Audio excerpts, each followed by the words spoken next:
Hello there, Jmart here. Let me walk you through the steps to produce your very own customized 3D animated pumpkin projection.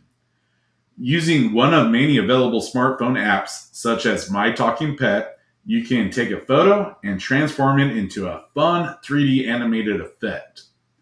I like using My Talking Pet for the following reason. It's pretty simple, and I can pair up my own music and photo for a 3D animation.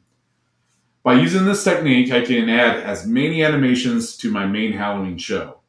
Maybe I want more than one or two singing pumpkins. Why not a whole pumpkin patch? To do this, we will need the following. Pumpkin, you can use a real pumpkin or a fake pumpkin. We need a projector to project the image onto the pumpkin.